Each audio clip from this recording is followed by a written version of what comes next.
Tere tulemast tagasi reklaampausilt. Nüüd me oleme valmis jätkama meie kõige huvitavama osaga.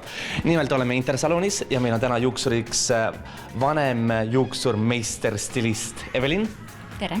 Evelin, kui sa oled meie tänase muutuja Merikese pea üle vaadanud, millised on esimesed emotsioonid?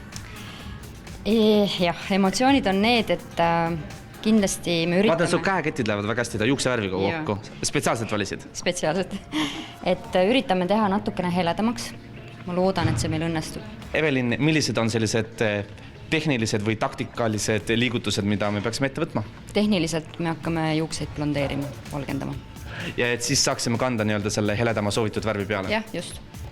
Trendides ütleme nii, et kevad on kohe siin ukse ees. Millised on need võib-olla need suunad, mille järele inimesed võiksid juuksurisse sinu juurde tulla? Suunad on väga erinevad, aga minu juurde tulevad nagu kliendid erinevate soovidega, aga ma ikkagi üritan teha need muutused ikkagi vastavalt kliendi soovile ja sobivusele. Meil on nagu täna selline olukord, et Merikesel on elus väga sellised suured muudatused ja ta vajab sellist midagi täiesti totaalselt muud. Oled sa nõus tegelikult, et juuksed ja juuksevärv on just see, mis annab ka sulle sellise tõuke muutuseks? Kindlasti. Ja ma luban teha tehku, mis tahab.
Evelin, sa oled valmis teinud midagi väga erakordset ja ilusat, et mis oli see kõige raskem etapp antud kliendi puhul ja antud muutuse puhul?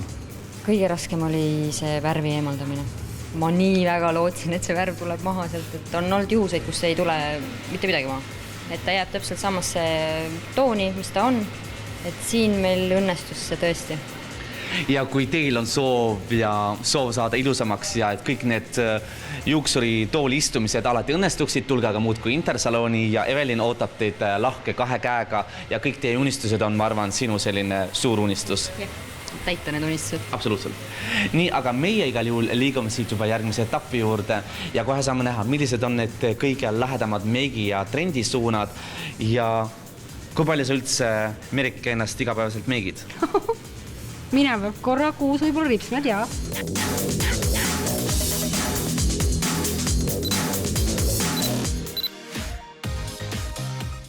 Loore, minu soov oleks täna, et sa meie muutujale naistesaates annaksid juurde ka sellist enesekindlust, võib-olla väikesed mingid meikimisnipid ja meikimise ABC ning võib-olla ka meie televaatajatele ka selliseid nippe, millised on need meikimisvõtted, mis on siis naise salarelvaks, millega ta saaks olla selline silmapaistev, koguda komplimente ning olla sõna otseses mõttes ladvaõun. No ma arvan, et meigil on mitu funktsiooni ja põhilised on siis neist. Üks on, et me peame varjama neid asju, mis ei ole enam nii ilusad. Näiteks siis tumedad silmaalused, võib-olla nahatooni ühtlustada. Ja teine funktsioon on siis tuua välja neid asju, mis on meil ilusad. Et siin tänase muutuja puhul ma vaatan, et hästi korrapärased näojooned, mida oleks siis vaja lihtsalt värviga rõhutada. Näiteks tuua välja põsesarnu, siis tuua välja tema ilus selline mandli silmakuju. Miks mitte ka huulejoont natuke rõhutada, et lihtsalt anda värvi natuke juurde, et värviga me saamegi nagu neid asju välja tuua.